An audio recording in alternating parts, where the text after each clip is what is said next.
ভয়, এইচএসসি এবং তোমাদের সামনে যারা পরীক্ষা দিতে যাচ্ছ সবচেয়ে ইম্পর্টেন্ট শব্দটা বা যে শব্দটা বুকে ধড়ফড় এনে দেয় শব্দটা হলো ভয়। কিভাবে পরীক্ষার হলে তোমরা ভয় না পেয়ে এবং সবগুলো পরীক্ষা ধীরে ধীরে অ্যাটেন্ড করতে যাবে? প্রথম পরীক্ষা কিন্তু তোমাদের বাংলা প্রথম পত্র। বাংলা প্রথম পত্রে তোমাদের এমসিকিউ আছে। 24 এর নিচে এমসিকিউতে যদি 1 মার্ক কম চলে আসে তাহলে কিন্তু তোমাদের সিকিউতে কোনো একটা সিকিউতে ভাইয়া 9 পাইতে হবে। ভয় একটা বড় বিষয়। কিভাবে ভয়কে তোমরা কিভাবে জয় করতে পারো? সেটা হলো গিয়ে তুমি একটা জিনিস ভেবে দেখো, যে জিনিসটা তুমি পারো না, যে জিনিসটা তোমার এখনো ধরা হয়নি, দেখা হয়নি, সেটাই কিন্তু তোমার ভয়ের পার্ট।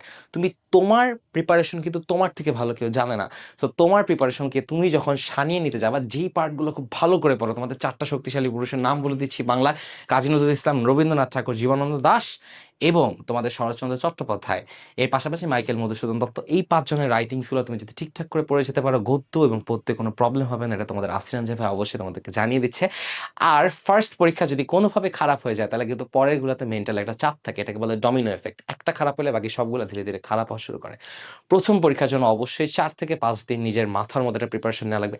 আর কখনোই পরীক্ষা দিয়ে এসে প্রশ্ন দেখে মিলানো যাওয়া যাবে না। তুই কি দিয়েছিস, আমি কি দিয়েছি, বন্ধুদেরকে বারবার জিজ্ঞেস করে দোস্ত এটা কি হবে নাকি এটা হবে না, এই জিনিসগুলো তুমি যখন বলবা তখন কিন্তু তোমার বুক ধড়ফড় করবে, ভয় লাগবে বা কষ্ট লাগবে। এই জিনিসগুলো থেকে বেরিয়ে আসতে নিজে নিজে পরীক্ষা দিবা, ফ্লাইং এক্সাম দিবা ইনশাল্লাহ। ইউসিসি থাকবে তোমাদের এইচএসসির পরবর্তী যাত্রায় এবং এইচএসসির আগেও তোমাদের সাথে টিপস নিয়ে হাজির থাকবো আমি, হাসির আনজার ভাইয়া। ভালো থাকবে, সুস্থ থাকবে, প্রিপারেশন নিতে থাকো এইচএসসি। ধন্যবাদ।